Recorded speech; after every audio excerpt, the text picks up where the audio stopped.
बंद कर दी क्योंकि उसमें तकनीकी खराबी आ गई है। अब एक्सपर्ट्स जुट गए हैं उस तकनीकी खराबी को दूर करने के लिए। बड़ी खबर आपको बोरवेल हादसे से जुड़ी हुई इस वक्त ही बता रहे हैं। ज्यादा जानकारी के साथ संवाददाता आशीष जुड़ चुके हैं। आशीष, सबकी उम्मीदें इसी पे थी, 120 फीट की दूरी तय कर चुका है, लेकिन तकनीकी खराबी इस बीच में, क्या कुछ जानकारी आशीष? बिल्कुल, जो पाइलिंग मशीन है काफी तेज गति से खुदाई कर रही थी। सुबह 3 बजे इसको लगाया गया था और अब तक करीब 120 फीट की खुदाई कर चुकी थी और आगामी 1 से 1.5 घंटे में खुदाई पूरी हो जाती। लेकिन अब जो पाइलिंग मशीन में कुछ तकनीकी खामियां आई हैं, इसलिए जहां पर ये पाइलिंग मशीन जिस लोकेशन पर लगाई थी इससे हटाकर दूर कर दिया है और अब कुछ एक्सपर्ट जो मैकेनिक हैं वो इस पाइलिंग मशीन में जुटे हुए हैं। शायद कुछ टेक्निकल फॉल्ट है उसको ठीक करने का प्रयास किया जा रहा है। अब संभवतः इसमें कुछ समय लग सकता है और उसके बाद में जैसे ही पाइलिंग मशीन की तकनीकी खामी दूर होगी उसके बाद में वापस यहाँ पर इसको लगाया जाएगा और खुदाई का काम शुरू होगा। ऐसे में जो रेस्क्यू ऑपरेशन है उसमें कुछ देरी होने की अब संभावना हो गई है। नहीं, अगर वरना ये ठीक चलता रहता तो करीब 1.5 घंटे में ये खुदाई का काम पूरा हो जाता और उसके बाद में इस जो नया जो बोरवेल बनाया जा रहा है, कोहिनूमा बोरवेल बनाया जा रहा है, इस बोरवेल में लोहे के डालने का काम होता और उसके बाद में फिर 5 से 7 की एक मैनुअल टनल बनती और उसके बाद में आर्यन को बाहर निकाला जाता।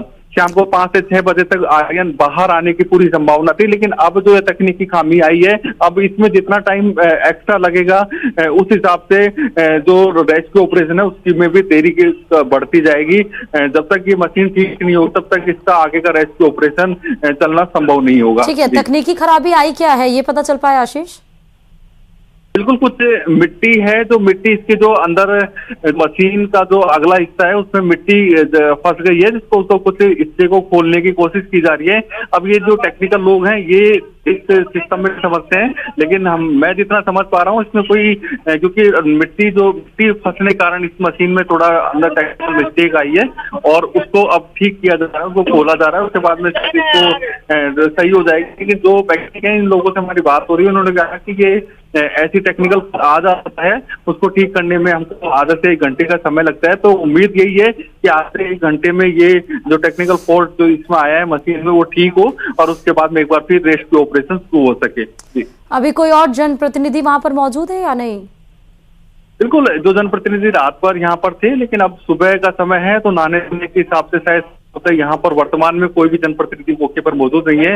लेकिन दौसा के जो कलेक्टर हैं विपिन कुमार, वो लगातार यहाँ पर बने हुए हैं। पिछले 3 दिनों से हर समय वो यहाँ पर मौजूद रहे हैं और अभी भी वर्तमान में उनकी देखरेख में ही ये पूरा जो रेस्क्यू ऑपरेशन है वो चलाया जा रहा है। पिछले 3 दिनों से एनडीआरएफ के जवान और दौसा के कलेक्टर ये ऐसे हैं कि जो लगातार यहाँ पर मौजूद हैं और पूरे रेस्क्यू ऑपरेशन में जुटे रहे हैं।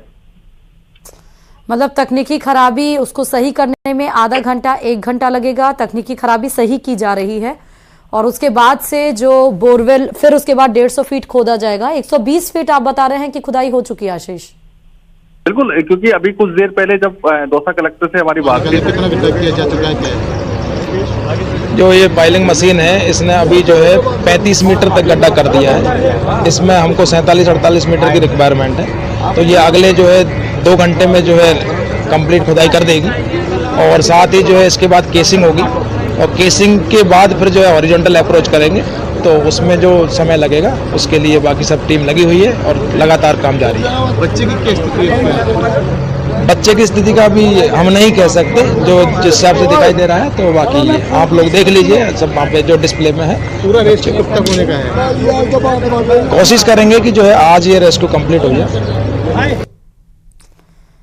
आशीष अगर जुड़े हुए हो हमारे साथ, आशीष जरा आर्यन की कंडीशन बताइएगा। सीसीटीवी कैमरा पहुंच चुका है, डिस्प्ले में क्या आर्यन दिखाई पड़ रहा है?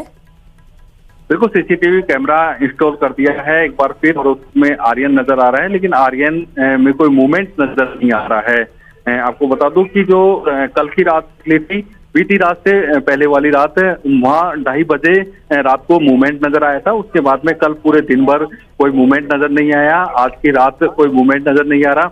यानी एक लंबा समय हो चुका है, करीब 30 घंटे से अधिक का समय हो चुका है जब आर्यन की कोई भी मूवमेंट नजर नहीं आ रहा है। और जब से बोरवेल में आर्यन गिरा है तब से दूध, पानी, किसी प्रकार का कोई खाद्य सामग्री का उपयोग उसने नहीं किया है। और पहले जब वो हाथ हिला रहा था, उसमें मूवमेंट था, तब यहाँ ऊपर से दूध भेजा गया था, पानी भेजा गया था, लेकिन जो आर्यन है उसने दूध पानी का भी उपयोग नहीं किया, ना पी पाया वो। और इसी के कारण वो बाद में फिर वो बिल्कुल मूवमेंट भी बंद हो गया है।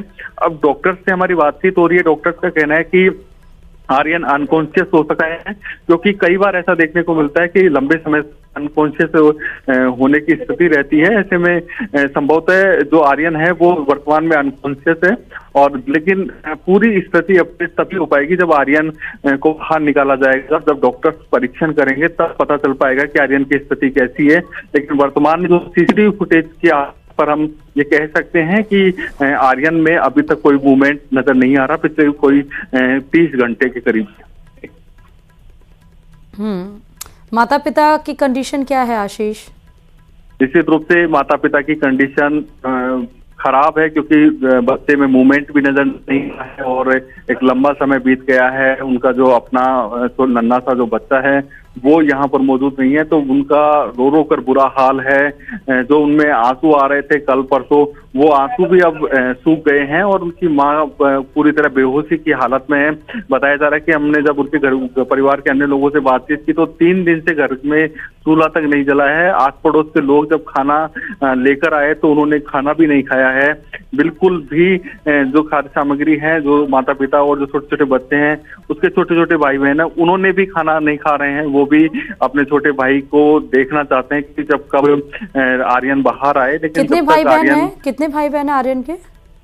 बिल्कुल, आर्यन की बात करें तो आर्यन के कुल 6 भाई बहन है, और इनसे आर्यन से बड़े 3 भाई और 1 बहन है, और आर्यन से छोटे 2 भाई हैं। ऐसे में भाई बहन की संख्या कुल 6 है, और इसमें ये जो आर्यन था ये 4थे नंबर का बच्चा था।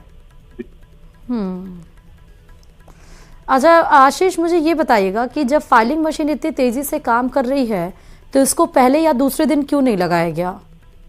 क्या सोच रहे थे कि जेसीबी एलएनटी मशीन इतने गहरे फीट को इतने जल्दी काम पूरा कर लेगी? बिल्कुल, जेसीबी एलएनटी मशीनों का तो उपयोग है, क्योंकि गांव ग्रामीण स्तर पर शुरुआत के दौर में ही जो स्थानीय जनप्रतिनिधि हैं वो चालू कर देते हैं।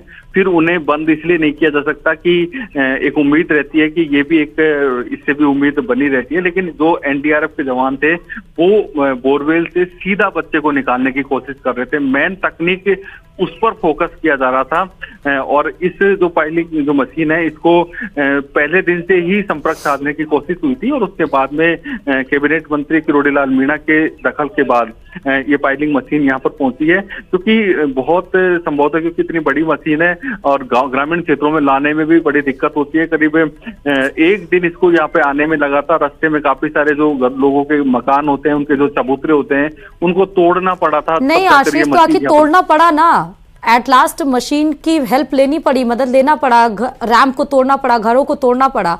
तो ये कदम पहले लिया जाता तो शायद अब तक आर्यन बाहर आ सकता था। अगर हम मशीन की हेल्प नहीं लेते तो अलग बात थी, लेकिन तीसरे दिन आखिर मशीन की हेल्प लेनी ही पड़ी, तो पहले दिन क्यों नहीं? बिल्कुल, क्योंकि ये शायद बच्चे का जो बोरवेल से निकालने का पहला केस होगा जो पाइलिंग मशीन से निकाला जा रहा है, क्योंकि अब से पहले इस मशीन का उपयोग नहीं किया गया है। एक महिला को जरूर निकाला गया था सवाई माधोपुर जिले में, तो वो बड़ी महिला थी, उसको निकाला गया था, और उसी के आधार पर ये अंदाजा लगाया गया है कि इस मशीन को मंगाया जाए, और उसके बाद में इसको मंगाया गया है। और अब अगर ये सक्सेस हो जाता है पूरा सिस्टम, तो आगामी भविष्य में भगवान ना करे कि ऐसे हादसे हो, लेकिन इस तरह के हादसों में ये मशीन अब सार्थक साबित हो सकती है, और ताकि ये बच्चों को जल्दी रिकवर करने में संभव हो सकेगा। अच्छा, अब ये बताइएगा तकनीकी जो खराबी आई है वो कहां तक पहुंची है, कितना सही हो पाया है, कितना समय और लगेगा? लेटेस्ट जानकारी जरा दीजिएगा आशीष। बिल्कुल कोई ये जो तकनीकी खामी है इसमें जो मैकेनिक है इन मशीन के वो ही इसको ठीक करने में जुटे हुए हैं, कोई इंजीनियर्स नहीं जुटे हुए हैं। तो ऐसे में मैकेनिक 2 से 3 जो लड़के हैं वो काम कर रहे हैं और वो उनका ये कहना है कि भैया हमको पहले काम कर लेने दीजिए। तो हमारी भी उद्देश्य यही है कि मशीन ठीक जल्दी हो जाए। उन्होंने हमको ये बताया कि इसमें आधे से 1 घंटे का समय लग सकता है। तो क्या कोई इंजीनियर नहीं है इस मशीन को सही करने के लिए?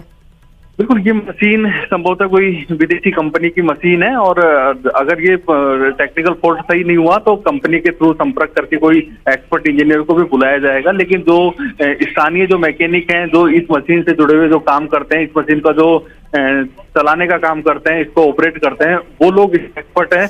उनका कहना है कि हम इसको आधे से 1 घंटे में इसको सही कर लेंगे और यदि फिर भी सही नहीं हो पाता है तो जो कंपनी जिस कंपनी की ये मशीनें हैं उस कंपनी का कोई एक्सपर्ट इंजीनियर को बुलाना पड़ सकता है।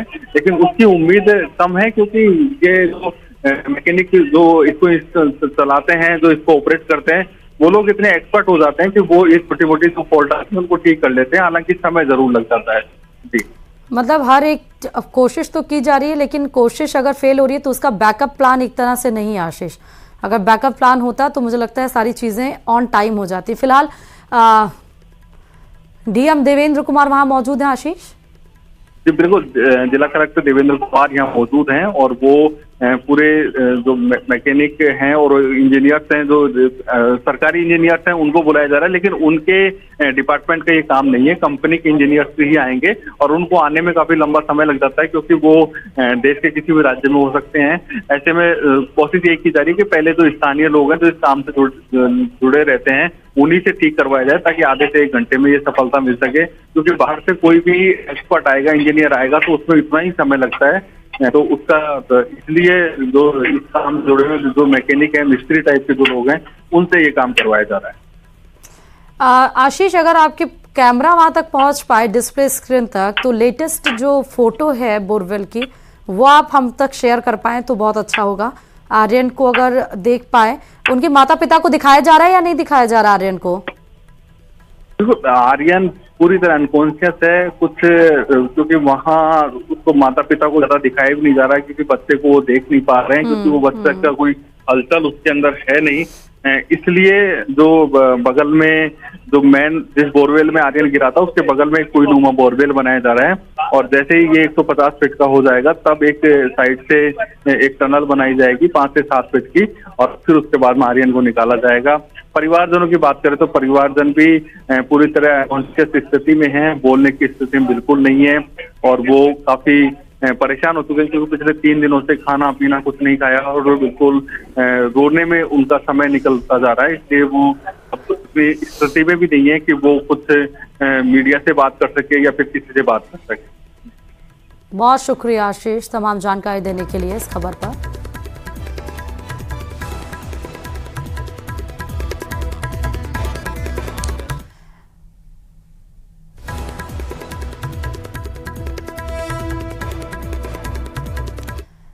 और चलिए ये भी बड़ी खबर आपको दौसा के बांदीकुई से बता रहे हैं, जहां बांदीकुई जंक्शन पर रेल पटरी टूटी हुई नजर आई। दरअसल प्लेटफॉर्म नंबर 1 पर यह पटरी टूटी है। ट्रेन के प्लेटफॉर्म 1 पर आने के बाद से ये पता चला है कि दरअसल प्लेटफॉर्म 1 पर जिस पे ट्रेन आ रही है उसकी पटरी टूटी है। करीब 15 mm का रेलवे लाइन में क्रैक आया है। एक यात्री की नजर पड़ी तो उसने फौरन रेल प्रशासन को इसकी सूचना दी। करीब 1 घंटे तक हिसार जयपुर पैसेंजर को मौके पर खड़ा कर दिया गया। ट्रेन के डिब्बे के नीचे जाकर रेलवे लाइन में मीटर प्लेट फिक्स की गई है और अब ट्रेनों को कोसन ऑर्डर के साथ निकाला जा रहा है। रेलवे ट्रैक को दुरुस्त करने में रेल कर्मचारी जुटे हुए हैं।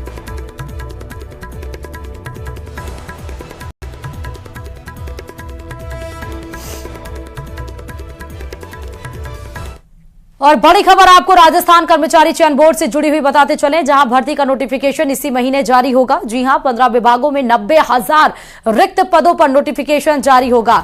लाइब्रेरियन, पशुधन सहायक, कांस्टेबल, जेल प्रहरी, संस्कृत शिक्षा, सहकारी बैंक, राजफेड, ऊर्जा विभाग, सहायक आचार्य, सर्वेयर फोरमैन एनएचएम जेटीए के रिक्त पदों की एप्लीकेशन भेजी जाएगी। राजस्थान कर्मचारी चयन बोर्ड को विभिन्न विभागों से ये एप्लीकेशन मिली है। भर्ती सूचनाओं के परीक्षण के बाद चयन बोर्ड ये नोटिफिकेशन जारी करेगा। तो बड़ी भर्ती एक तरह से अब निकलने वाली है। इस वक्त की बड़ी खबर आपको बता रहे हैं, भर्ती का नोटिफिकेशन इसी महीने जारी कर दिया जाएगा कि कितनी भर्ती कहां किस पदों के लिए, ये भी हमने आपको बताई है। और कब होगा ये पूरे नोटिफिकेशन जारी किए जाएंगे। न्यूज 18 राजस्थान की ये बड़ी खबर, एक्सक्लूसिव तस्वीरें इस समय आपको बता रहे हैं।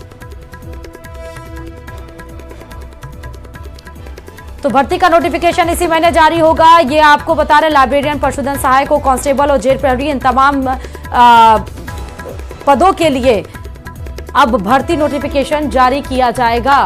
तो बड़ी खबर इस वक्त की आपको बता रहे हैं। और जो भी विद्यार्थी इसके लिए तैयारी कर रहे होंगे वो उनके लिए ये खबर जरूर खुशी भरा है। ज्यादा जानकारी के साथ लवली हमारे संवाददाता इस खबर पर जुड़ चुके हैं। भर्ती का नोटिफिकेशन इसी महीने जारी होगा लवली, लेकिन कब तक और क्या पूरी डिटेल्स इसमें? देखिए, नोटिफिकेशन के संबंध में जो है वो सरकार की तरफ से जो विभाग हैं अलग अलग जिनमें पद रिक्त हैं उनकी जो सूचना है वो भेजी जा चुकी है कर्मचारी चयन बोर्ड को और आरपीएससी को।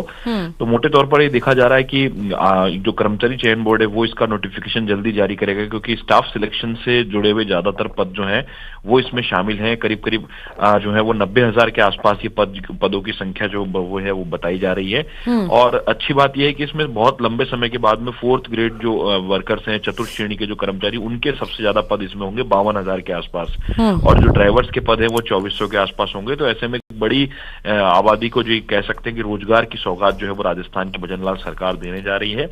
और इसके लिए बाकायदा सरकार की ओर से जो है वो युद्ध स्तर पर तय समय पर भर्ती पूरी हो इसकी मॉनिटरिंग जो है वो की जा रही है मुख्यमंत्री कार्यालय से भी। और यही कोशिश है कि इसी महीने यानी कि दिसंबर के अंत से पहले इसी साल के अंत में इसका नोटिफिकेशन जारी होगा और नए साल में इन भर्तियों को तय समय पर पूरा करने की जो तैयारी है वो की जा रही है कर्मचारी चयन बोर्ड में। कर्मचारी चयन बोर्ड में जो अभ्यर्थनाएं मिली है, जो सूचनाएं मिली है भर्ती की, उन्हें छांटने का काम, उनका परीक्षण का काम जो है वो चयन बोर्ड ने अंतिम रूप में वो पहुंच चुका है। और ये माना जा रहा है कि अगले 2-4 दिनों के अंदर जो है नोटिफिकेशन की जो पत्रावली है, जो फाइल है वो। बहुत शुक्रिया लवली तमाम जानकारी देने के लिए खबर पर। और इधर राजस्थान कांग्रेस ने अपने एक्स हैंडल पर rising Rajasthan global investment summit का एक वीडियो शेयर कर भजनलाल सरकार पर तंज कसा।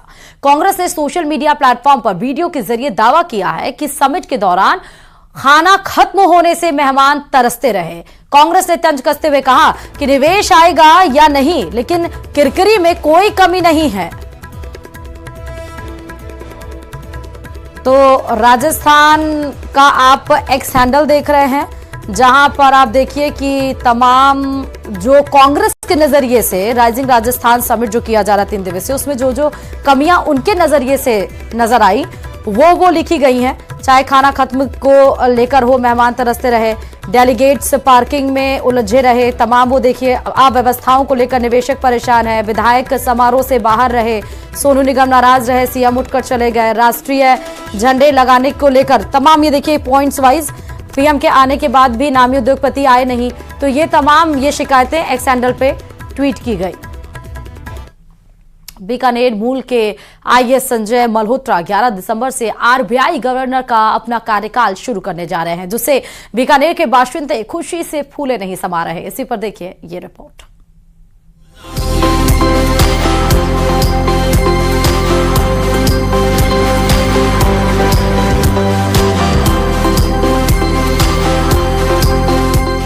कामयाबी ऐसी हो कि पुरानी पत्रिकाएं निकाली जाने लगे, साथ गुजारे गए लम्हे आंखों में उतर आए।